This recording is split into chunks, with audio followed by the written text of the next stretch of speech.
MobLand Episode 10 Recap, Is Harry dead or alive? As they argue about how dysfunctional their lives are and how they are unable to experience anything that is deemed normal, Jan stabs Harry in the chest at the end of MobLand Episode 10. Yes, you haven't been paying attention if you still believe that Harry will be killed by a knife after all of this. If Harry's voyage had ended in this manner, it would have been intriguing since it would have contrasted sharply with all of his displays of courage. Unfortunately, though, it is not the type of show this is. To avoid being repetitious, no, Harry is still alive and won't be until, I'm not sure, Season 7. Having said that, Bella's admission that she was raped by her father as a youngster gives us a glimpse of vulnerability among this display of invincibility.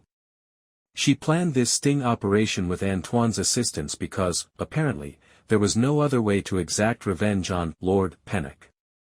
The relationship that was being shattered by all the family politics is restored because Kevin, who is also a rape survivor, understands the suffering and anguish they have experienced. It's a heartbreaking scene that strangely falls in between all of these scenes of Harry being glazed and the scene at the end where Conrad dances to the Rolling Stones' Sympathy for the Devil.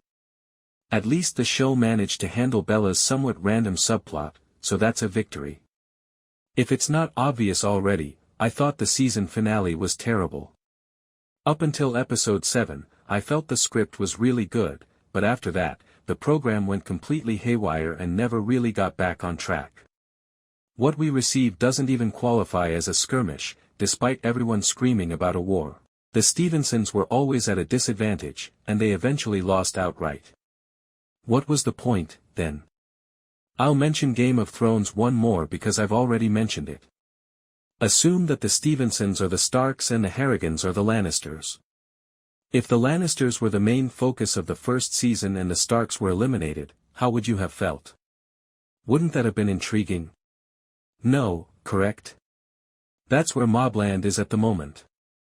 They set the stage for a protracted conflict between the Stevensons and the Harrigans, which they terminated too soon.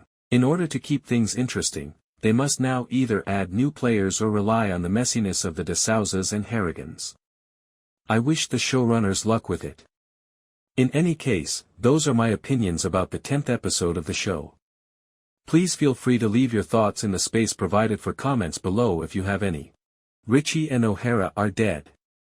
Since Alice is useless after accusing Maeve and Conrad of killing Fisk and Mikasa, Tattersall reportedly has her killed to start the death conga of this episode. Furthermore, she might have disclosed to someone that Tattersall, a senior police officer, was conspiring with Richie. Yes, she is no longer there. Indeed, the golden rule of television is that you can't believe a character is dead until you see their body. However, I'm fairly certain Alice isn't being whisked away to meet the Tickle monster. Let's be honest for a moment. Death is the only thing she will encounter at the end of the journey because she is a loose end in this whole mess. Tattersall tells Richie that the work is done as a group of goons drag Alice away. Richie then turns his attention to O'Hara, who has come to visit him at the Sinful Monkey and appears to be on both sides, but in reality, she is supporting Harry in this episode because she believes it will benefit her to be on his side rather than Richie's. Since she has informed Harry that she will be meeting Richie at her office, she persuades him to send one team of thugs to the safe home where Eddie, Bella, Gina, Jan, and Serafina are, and another team to her office.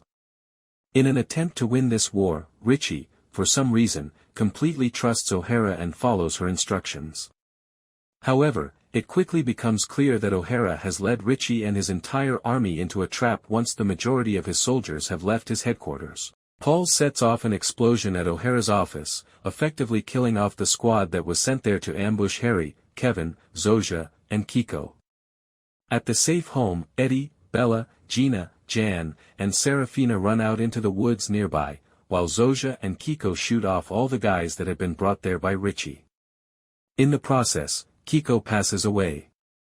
Before driving the de Souzas and the Harrigans to the Cotswolds, Zosha pauses to grieve for him. Before Richie can understand what has struck him, Kevin and Harry burst into the Sinful Monkey, murder whatever's left of Richie's gang, and then begin to pepper O'Hara and Richie with gunshots. I'll be honest, people, this seemed like the most uninteresting way to settle the entire dispute between the Stevensons and the Harrigans and to punish O'Hara for being a rat. Richie was the underdog in this whole situation, so why would anyone enjoy seeing the underdog lose? Moreover, it seemed like Richie was deliberately dumbed down, particularly in the last parts of his character arc, to make Harry appear intelligent. As much as I like Harry as a character, it doesn't make for an engaging watch if he has an answer for everything and can casually settle anything with bullets.